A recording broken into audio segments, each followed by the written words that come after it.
2월 첫째 주 예배입니다. 설을 지내고 낯선 새해가 찾아왔습니다. 정치적으로나 경제적으로나 우리가 좀 어려움을 맞이하고 있지만 이럴 때일수록 우리 믿음의 사람들은 하나님의 말씀을 빛삼아 깨어 나아가야 할 줄을 믿습니다. 그리하여 저희 아이빗교회는 2월 동안 룻기의 말씀을 통해 우리의 공급자 되시고 또한 우리 앞서 인도하시는 하나님을 바라보게 될 것입니다. 우리 함께 그 은혜의 여정을 시작하기를 원합니다. 자, 룻기의 배경은 1장에 언급되는데 사사시대라고 말해주고 있습니다. 또한 유대의 베들레헴에서 시작된 이야기로 그곳에 흉년이 이르렀다고 말하고 있습니다. 그렇다면 사사시대는 어떤 시대일까요? 여호수아 때 모든 지파들에게 땅이 분배되었습니다. 그리고 그들에게는 여전히 사명이 남아 있었습니다. 이방 사람들을 몰아내라는 것이었는데요. 이에 대해 이스라엘 백성들이 순종하지 아니하고 그들과 혼합하여서 그들의 신을 섬기고 죄를 지음으로 말미암아 이들의 그 죄가 거듭 나타나던 때가 바로 사사 시기였습니다. 이들의 죄를 바라보면서 하나님은 경고하셨고 또 심판하시고 그들의 외침을 들으시며 다시 회복하셨던 이 모든 죄와 경고와 심판과 회복이 계속 메비우스의 띠처럼 일어나던 시간들이 바로 사사 시대였던 것입니다. 그리고 또한 베들레헴은 어떤 곳이었을까요? 베들레헴이라는 지명은 떡집이라는 의미를 가지고 있습니다. 룻기의 1장에 보면 이곳에 흉년이 이르렀다라고 말하고 있습니다. 그러니 떡집에 떡이 없는 상황이 된 것입니다. 이처럼 룻기는 육체적으로나 영적으로 공급되지 못하고 궁핍한 상황을 맞이한 사람들이 그 두려움과 허기짐으로 살아가고 있는 상황들 속에서 이 말씀이 시작된다라는 걸 우리는 알 수 있습니다. 그렇다면 이렇게 오늘을 살아가는 우리, 이렇게 어지러운 세상을 살아가는 우리들도 어떻게 하나님의 공급함을 누릴 수 있을지 이 룻기의 말씀에서 깨달아 알기를 원합니다. 자, 첫 번째, 우리는 내 삶에 허락하신 기쁨을 회복해야 합니다. 오늘은 말씀에 언급되는 사람들의 이름에 좀 의미들을 살펴볼 필요가 있겠습니다. 엘리멜렉은 나오미에게서 두 아들을 낳았습니다. 그 이름은 말론과 기럐이었는데 그 베들레헴에 이뤄진 흉년이 얼마나 극심했는지 이 아들들의 이름을 보면 좀 알 수 있게 됩니다. 말론의 의미는 병약하다, 질병 이러한 의미를 가지고 있고 기럐은 소멸, 죽음 이러한 의미를 가지고 있습니다. 그러니 이 자녀의 이름을 이렇게 지을 만큼 그 베들레헴의 그 흉년의 상황들은 죽음을 묵상할 만큼 막 질병이 극심하고 그러한 시간들이었다라는 걸 우리가 추측해 볼 수 있다라는 것입니다. 각 사람의 이름은 그 사람의 정체성을 나타내 주지요. 그런데 아버지 엘리멜렉의 뜻은 무엇일까요? 바로 하나님이 나의 왕이다 라는 뜻입니다. 그리고 어머니 나오미는 기쁨이라는 뜻을 가지고 있습니다. 즉 이 부부는 하나님을 나의 왕으로 섬기며 기뻐하는 자들이라는 정체성을 가진 사람들이었다라는 것이죠. 그런데 이들은 보이는 상황들에 그 마음을 뺏겨버렸던 것입니다. 우리도 상황에 참 마음을 많이 뺏길 때가 있습니다. 흔들리지요. 그러나 그 상황에 따라서 근심에 빠지게 되면 어떻게 됩니까? 내 안에 길과 빛을 잃어버리게 됩니다. 내 안에서 생각할 힘이 없어지고 또 내 정체성이 막 흔들리는 그런 시간들이 찾아옵니다. 그렇기 때문에 우리가 상황에 휘둘리지 않으려면 상황이 우리의 주인이라 생각하지 않고 바로 왕 되신 하나님을 바라보는 그 정체성을 온전히 깨달아야지만 그것을 붙잡아야지만 우리가 우리의 주어진 은혜를 회복할 수 있다라는 것입니다. 여러분의 이름은 무엇입니까? 여러분의 이름을 장명가가 지어줬든 혹은 믿지 않는 부모님이 쥐어주셨든 상관없다고 생각합니다. 우리의 이름의 그 정체성을 왕 대신 하나님을 기뻐하는 자라고 온전히 세우시는 여러분들이 되기를 주님의 이름으로 축복합니다.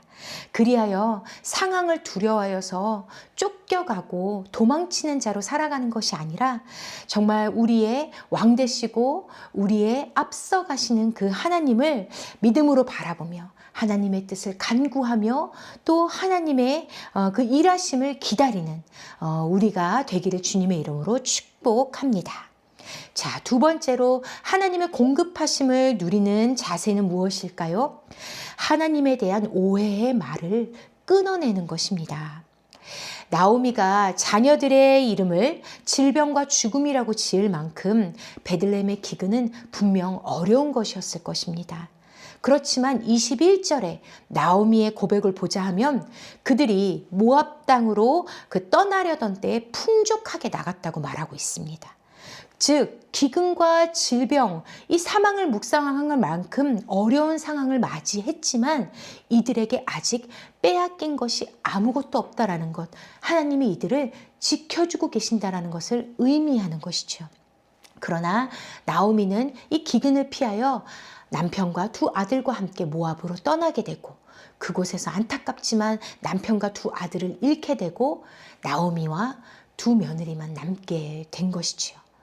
이 상황에서 나오미는 자신의 삶을 이렇게 한탄하는데요. 3번에 걸쳐 이야기합니다. 우리 13절, 20절, 21절 말씀을 함께 읽어보도록 하겠습니다. 자, 13절을 먼저 읽도록 하겠습니다.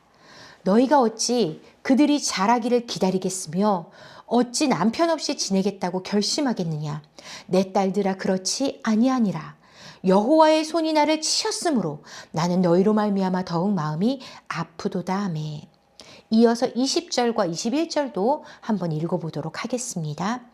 나오미가 그들에게 이르되 나를 나오미라 부르지 말고 나를 마라라 부르라. 이는 전능자가 나를 심히 괴롭게 하였음이니라. 내가 풍족하게 나갔더니 여호와께서 내게 비어 돌아오게 하셨느니라. 여호와께서 나를 징벌하셨고 전능자가 나를 괴롭게 하셨거늘 너희가 어찌 나를 나오미라 부르느냐 하니라. 남편과 두 아들을 잃은 슬픔이 그 마음이 얼마나 어려울까요? 상상조차 할 수 없는 일입니다. 우리도 이러한 크고 작은 어려움들을 만날 때 나오미처럼 생각하기가 쉽지요. 하나님께서 내게 벌을 내리신 것이 아닌가? 이런 생각 말입니다. 그런데 나오미는 하나님께 묻기보다 그의 만나는 모든 사람들에게 거듭거듭 하나님이 나를 벌을 내리셨고 나의 기쁨은 다 사라졌고 나는 이제 쓰디쓴 그런 상처뿐인 인생을 살아가게 되었다고 말하고 있는 것이지요. 이렇게 큰 일을 당하면 부정적인 마음이 들기 마련입니다. 그럼에도 믿음의 사람들은 내 생각, 내 해석, 내 말을 끊임없이 하면서 나 자신을 괴롭혀서는 안 된다고 생각합니다. 하나님께 묻고 또 하나님께서 행하시는 일을 바라보아야 하는 것입니다. 성경은 오히려 하나님께서 나오미가 베들레헴으로 다시 돌아올 수 있도록 새 일을 행한다고 말씀해 주시기 때문이지요. 자, 우리 함께 6절을 읽어보도록 하겠습니다. 그 여인이 모압 지방에서 여호와께서 자기 백성을 돌보시사 그들에게 양식을 주셨다 함을 듣고 이에 두 며느리와 함께 일어나 모압 지방에서 돌아오려 하여. 아멘입니다. 하나님은 오히려 자기 백성을 돌보시고 자기 백성에게 다시 양식을 주고 계신다는 것입니다. 하나님은 길 잃은 나오미가 집으로 다시 돌아올 수 있도록 살 길을 열어주고 계십니다. 그러니 우리 삶에 혹 다 말할 수 없는 깊은 어려움이 찾아온다 할지라도 단번에 이것이 하나님의 징벌이고 난 하나님의 저주 속에 살아가고 있다고 그렇게 단정짓지 않기를 원합니다. 우리가 하나님을 오해하고 하나님으로부터 멀어지면 우리는 살 길을 잃어버리는 것이기 때문입니다. 우리의 삶은 하나님의 징벌과 저주 안에 있는 것이 아니라 하나님의 돌보심과 공급하심 안에 있다는 것, 하나님의 세일이 우리 앞에 놓여져 있다는 것을 우리는 바라보아야 할 것입니다. 그러니 하나님에 대한 오해를 내려놓고 하나님을 바로 보는 우리 되기를 주님의 이름으로 축복합니다. 자, 하나님의 공급하심을 누리는 그 태도, 세 번째는 바로 한 줄기 빛을 바라볼 수 있어야 한다라는 것입니다. 나오미가 유다 땅으로 돌아올 때 두 며느리를 집으로 돌려보내려고 합니다. 왜냐하면 이제 나오미한테는 아무것도 남지 않았기 때문이지요. 남편도 없기 때문에 자녀를 다시 낳을 수도 없고, 만약에 어떠한 이유를 통해서도 다시 아들을 낳게 된다 하더라도 그 자녀들이 다시 자랄 때까지 이 두 며느리의 그 아름다운 인생들이 허비될 것이 뻔하기에 나오미는 이런 결정을 내렸던 것입니다. 오르바는 나오미의 말을 따라서 자신의 집으로 돌아갑니다. 그러나 룻은 달랐습니다. 룻의 삶에는 그 나오미의 삶에 남아있는 한 줄기 빛이 보였던 것입니다. 그 빛은 바로 하나님이었습니다. 그래서 룻은 하나님을 자신의 삶으로 기꺼이 받아들여 나오미를 쫓아오지요. 우리 16절과 17절 함께 읽어보도록 하겠습니다. 룻이 이르되 내게 어머니를 떠나며 어머니를 따르지 말고 돌아가라 강건하지 마옵소서. 어머니께서 가시는 곳에 나도 가고 어머니께서 머무시는 곳에서 나도 머물겠나이다. 어머니의 백성이 나의 백성이 되고 어머니의 하나님이 나의 하나님이 되시리니 어머니께서 죽으시는 곳에서 나도 죽어 거기 묻힐 것이라. 만일 내가 죽는 일 외에 어머니를 떠나면 여호와께서 내게 벌을 내리시고 더 내리시기를 원하나이다 하는지라. 룻의 이름의 의미는 친구, 동반자라는 뜻을 가집니다. 룻은 이처럼 자신의 이름과 같이 나오미의 동반자가 되어 베들레헴으로 돌아오게 됩니다. 그러나 나오미는 아직 하나님의 빛을 보지 못하고 있습니다. 자신의 삶에 아무것도 남지 않았다고 생각하여 과부된 자기의 삶을 막막하게 여기고 또 경제적으로 어떤 것도 가지지 못한 삶에 대하여 막연하게 생각할 뿐입니다. 이처럼 어두운 상황만 바라본다면 우리는 빛을 놓치게 되지요. 그러나 하나님은 이미 나오미와 룻에게 주실 은혜를 준비하셨습니다.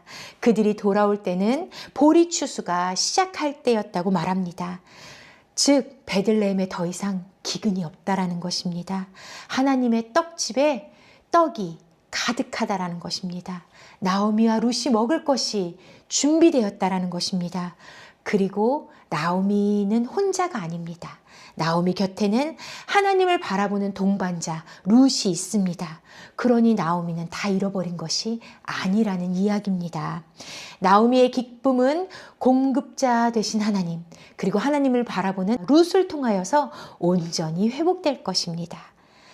우리 곁에도 이렇게 나오미처럼 어려운 상황에 사로잡혀서 소망을 잃어버리고 궁핍해하는 이웃과 가족들이 있을지 모르겠습니다. 지금 내 남편이 그럴 수도 있고 또 우리 부모님이, 우리의 자녀가 이와 같은 상황에 머물러 있을지도 모르겠습니다. 그렇다면 우리는 그들에게 무엇 할 수 있을까요? 우리는 사실 그들에게 그 어떤 것도 채워줄 수 없을지도 모릅니다. 그렇지만 룻처럼 그의 곁에서 동반자가 되어 나의 하나님을 바라보며 하나님이 하시는 일, 그 빛 대신 하나님, 공급자 되신 하나님을 바라볼 때 분명히 그들의 삶은 소생될 줄로 믿습니다. 왜냐하면 하나님께서 이미 그 세일을, 그 은혜의 빛을 발하기 시작하셨기 때문입니다. 자, 내일이 되면 입춘이 시작됩니다. 이제 생명의 빛이 떠오를 것이요. 이제 우리가 추웠고 그렇게 궁핍했던 시절은 언제 있었는지 알지 못하게 새로운 생명의 빛이 나타날 것입니다. 이와 같이 우리가 먼저 눈을 들어 하나님이 하시는 일을 바라보기 원합니다. 그때에 쓰디쓴 상처를 지니고 텅 빈 마음으로 살아가는 우리의 사랑하는 가족들이 새롭게 주님의 기쁨을 맞이하여 살아날 줄을 믿습니다.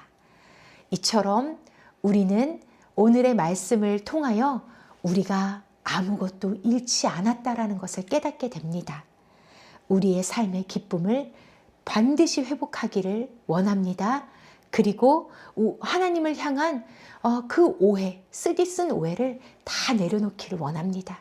그리고 우리의 빛 되신 하나님, 그리고 그 빛 되신 하나님을 바라보며 믿음의 동반자로 귀한 은혜를 누리며 살아가시기를 주님의 이름으로 축복합니다.